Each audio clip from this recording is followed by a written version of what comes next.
pressure then.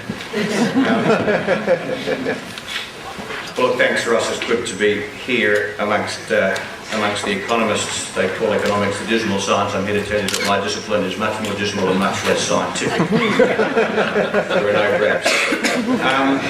And what I want to do is just very quickly put a long-term frame and a geopolitical frame around the economic crisis that we're working with at the moment. It's very risky to predict in the middle of a crisis, but I think I venture to view that the historians will see what we're going through at the moment as marking an important step in the way in which the international order changes in response to China's growing strategic weight.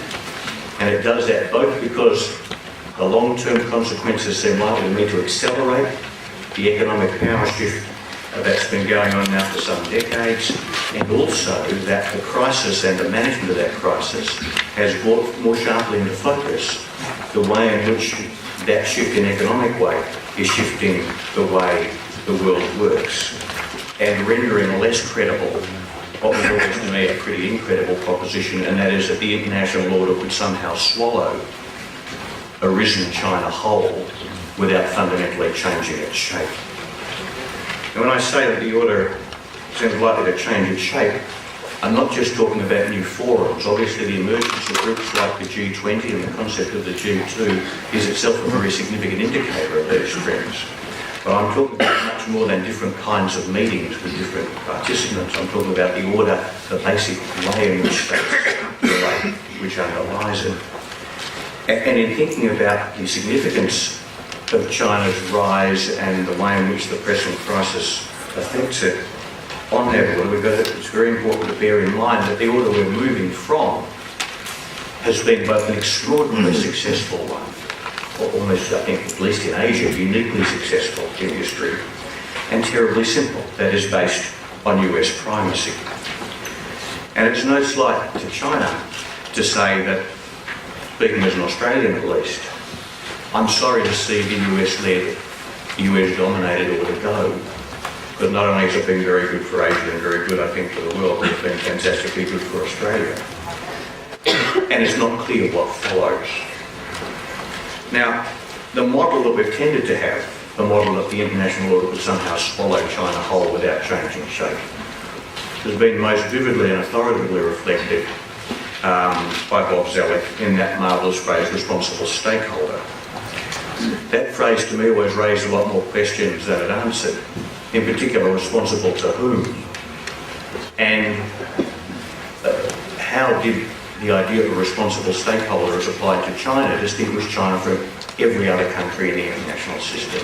Is a responsible stakeholder what we'd expect of every other country?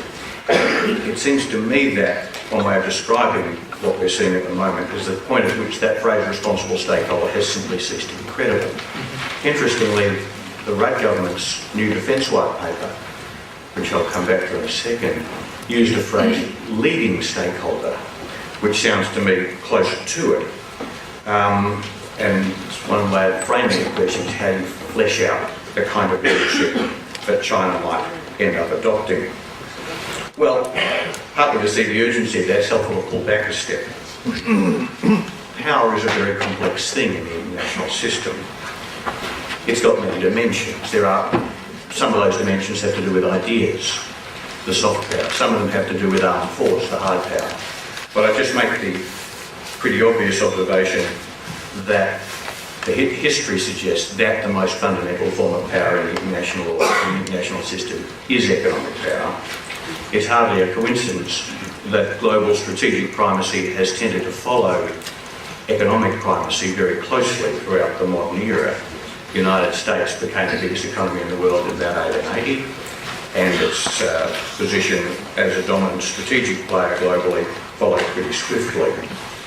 And it's in that context that, to me, the most significant sentence in our new white paper, this Australian Defence White Paper, is the one in paragraph 4.23 that says that on some measures China could overtake the United States to become the biggest economy in the world by 2020. Now, it's an early date, it might be later, but that seems to me the thing which is really driving the transformation we're talking about. It's not the US doesn't have other sources of power. The US will remain for long after 2020 the biggest single military power in the world. But I think it's easy to overestimate the significance of that, even on the straight military terms. China will not be a symmetrical military competitor with the United States for as far ahead as any of us can be bothered looking. But it is already in a position to challenge, in strict operational terms, the military basis of American primacy in Asia, because it's already in a position to challenge America's capacity to deploy carriers and amphibious forces into the waters in the Western Pacific, raising the cost and risk to the United States of doing that, primarily by the improvement in its submarine capability.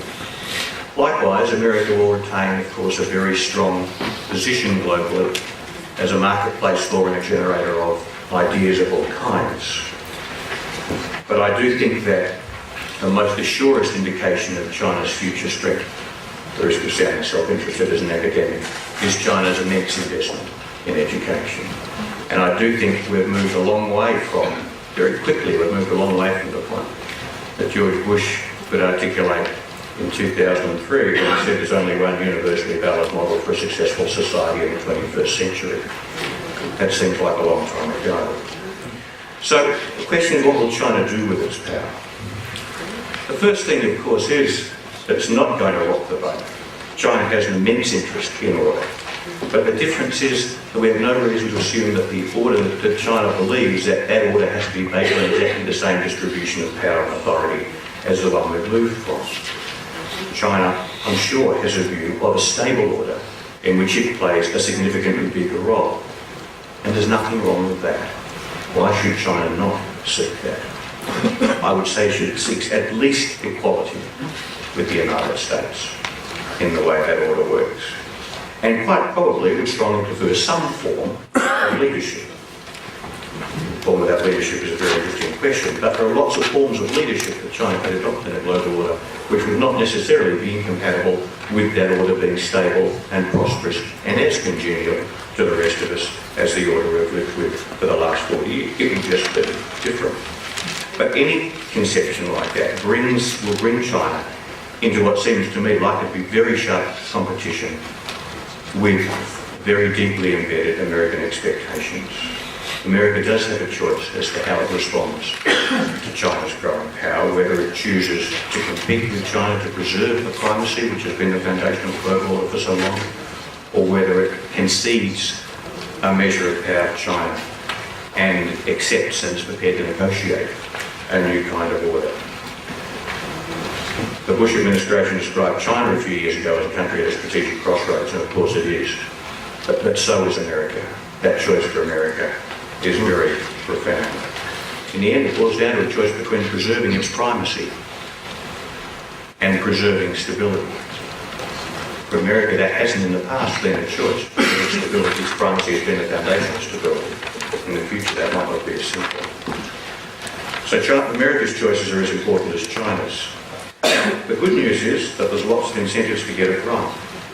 That there's a chance of a slow, steady, sensible, mature, rational accommodation between the US and China and eventually other countries, but between those two at first, which will see the emergence of a new stable order. And it may well be that the crisis that we're going through at the moment will be seen as a point at which they started to cooperate effectively to bring that about. The other bit of good news is that the flashpoints that might violate that process appear at the moment to be reasonably manageable. Taiwan certainly is probably looking more manageable, less threatening than it's looked for a long time.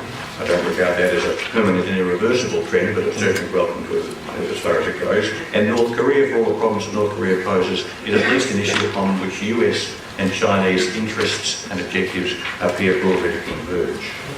But there is some bad news.